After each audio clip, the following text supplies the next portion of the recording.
My name is Josh Karminski, and God healed me of depression and suicidal thoughts and just a lot of pain and hurt in my life.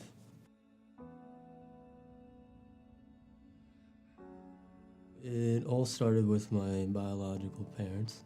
Um, so my dad was an alcoholic. My mom slept around with a bunch of men.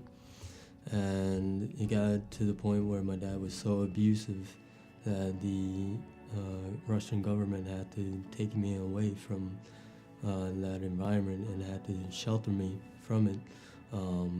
So that really just scarred me deeply, emotionally, psychologically.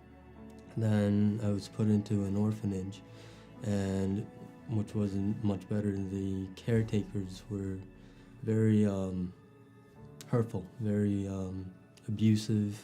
One of the caretakers used to hit me on the head with a college-sized ring and left me with welts. So it was just not much better than my home life. And so when my adoptive parents came, it really changed everything. But although I just put a gigantic Band-Aid over those 6.5 years that I was in Russia.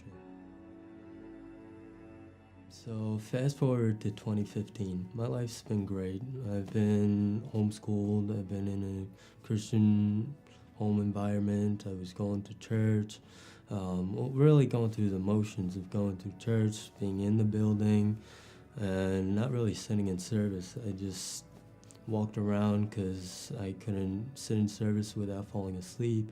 I couldn't read the Bible because it was like so boring for me. I couldn't pray because I would fall asleep while praying.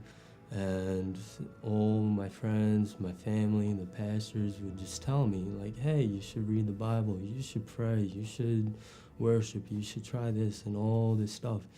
They would give me the tools, but not tell me what the root issue of what was going on in my life. And so in 2015, I was dating this girl from the youth group, and one day she goes, all right, we're done. It's over. I don't care about you. I don't like you anymore.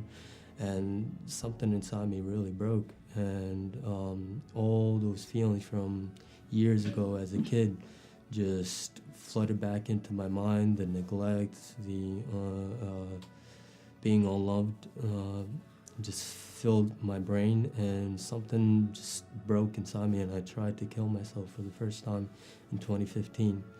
And the cops came to my house, and they're like, hey, do you want to get checked out? And me being the naive kid said, oh yeah, sure, check my vitals, sure. But they really just sent me to Stony Brook, the psychiatric ward, and I spent 2 weeks in there, and that really just showed me how broken kids around me really are. Senior year hit, and it was a month or two before I graduated. And I was hanging out with a friend of mine that had graduated a year or two before me. And we started drinking, and we were at his house. And I just remember just drinking, and drinking. And I couldn't get enough of it because I was really trying to just suppress all those feelings and all those memories. And I was still suicidal, I was depressed, I was just in a really bad place. I started going to True North, but then I had stopped because I really wasn't getting anything from there. And I started going to parties, I started drinking a lot more, I started smoking weed, and just let all this garbage in. January comes around, 2019, and for 2 weeks in January, I was contemplating and killing myself. It was no longer just words, it was turning into actions. I drank a whole liter of Jack Daniels within an hour and a half. And I called Eric. I was like, Eric, my life's not worth it. I'm not gonna live it anymore.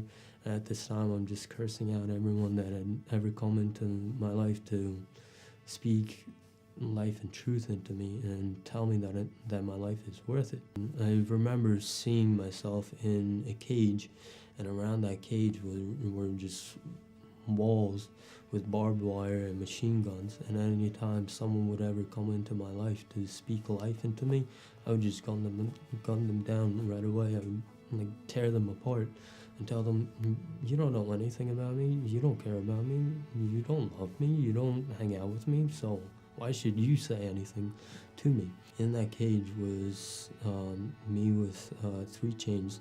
2 of them were on my wrists and 1 around my neck.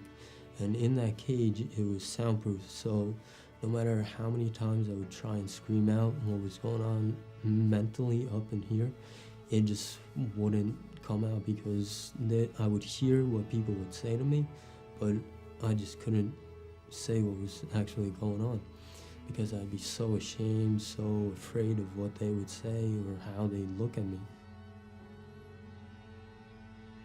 And I'm hanging out with Eric again Saturday, so well, a week went by, and he's like, "Hey, bro, like, there's a church service going on Sunday night, and like it's a healing and deliverance service where demons get just expelled, people get healed of cancer and all this stuff." I was like, "Eric, like I've been to so many church services, I've been prayed for, I've heard all the church music there is to hear, I've heard all the sermons, I've read the Bible before, I know all this stuff, but it hasn't changed my life yet, so what's the point in going?" So it was like really like tough for me to say yes. So I'm like, no.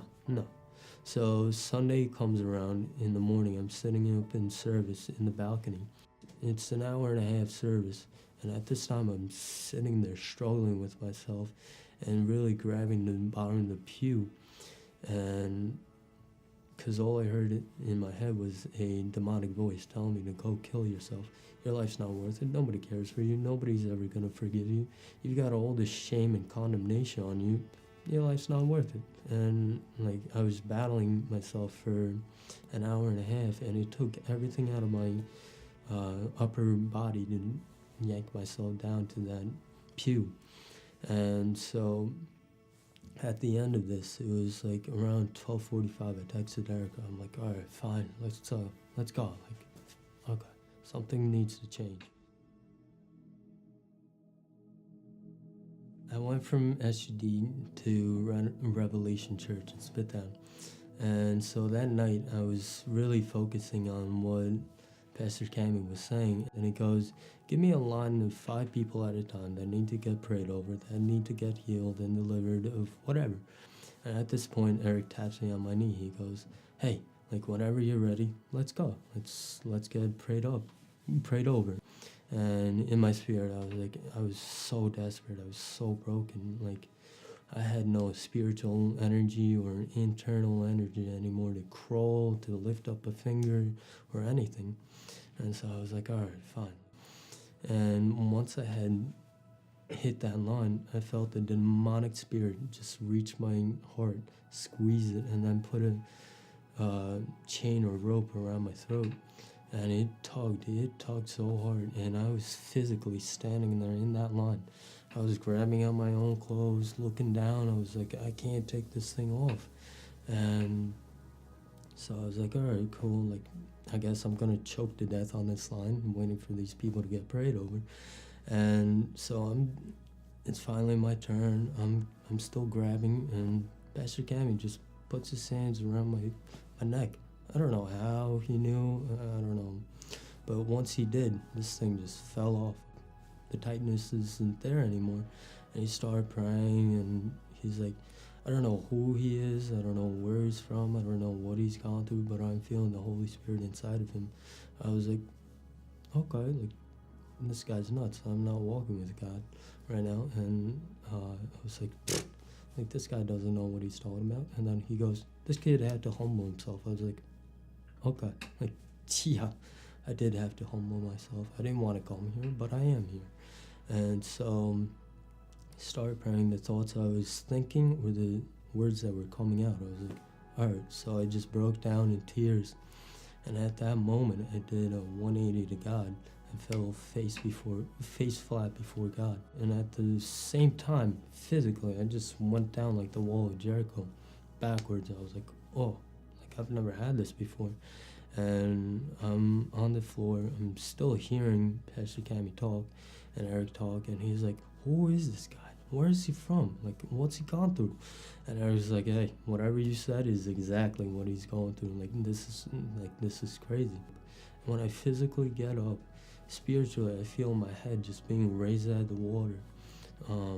And I say water because, like, around my ears, it was just muffled. I couldn't hear anything. Like, spiritually, I couldn't see anything. I couldn't see the darkness. I couldn't see the destruction around me. And so when I got up, I could see all that. I was like, wow, that's crazy. And at this moment, it went from darkness to light. And it went from having my body with 2 crutches, trying to walk through life with 2 crutches, with no legs, with, well, 2 broken legs and a malnourished body, was just trying to muscle through life, and I couldn't do it by myself. From that to a brand new body, and I went from that tiny little cage with walls around it to green pastures, to a slow stream, to sand, a pathway of sand, and footprints in my life. I was like, is that God's footprints? Like, because my foot's not that big. There's no shadows anywhere. I was like, wow, just pure light, blue skies, sand, a pathway of just footprints. I was like, wow, this is crazy. And at the same time, I'm seeing this big guy just carry me. Like, I'm 154 pounds, and I'm 20 years old. And I'm just seeing him just cradle me like a 2-year-old. I was like, oh, well, I really don't want to see myself as a baby right now, but I guess I am a baby right now, spiritually. And I was like, wow, that's crazy. This is awesome. Sunday night, I had come home and I told my parents everything. They're like, wow, that's awesome. That's amazing. It's only by the grace of God this happened. And my dad nonchalantly goes, like, hey, Josh, I just dumped out all your vodka that you had in your bottle. I was like, oh. And then instead of closing off and saying, like, oh, that's not mine, it's a friend of mine's, I stopped making excuses. I was like, thank you. Thanks a lot. Like, this means a lot to me now. But I do have a bottle of melatonin to help me sleep. And my mom goes, no, don't take it. God's going to give you rest. I was like, all right, fine. So I'm going to trust in what my mom says. So I hit my head on the pillow, just gone like a light. I was like, wow. So I woke up the next morning, Monday. I was like, wow, I feel so refreshed. So this is my first time in like 4 or 5 years that I really slept well, because I'd sleep maybe 2, 3, 4 hours a night and wake up so angry, so annoyed that I didn't sleep anymore. I got up, I started praying. I was like, oh, I can actually pray now. Like, I'm not falling asleep. Like, just an energy, a surge of love and joy that just filled my heart and my mind. And so the suicidal thoughts were gone, the depression was gone, all the darkness was gone, just the burden lifted off of me. I was like, oh, like, this feels awesome. I can breathe now. So I started praying, started reading the Bible, and I started worshiping. I can't get enough of those 3 things. And the picture that comes into my mind is a bowl, and inside that bowl is just a constant flow of water, just coming and filling this bowl, and that bowl being my life, and the water being God, just ever present in my life. And I was like, oh wow, this is awesome. Like, this is crazy.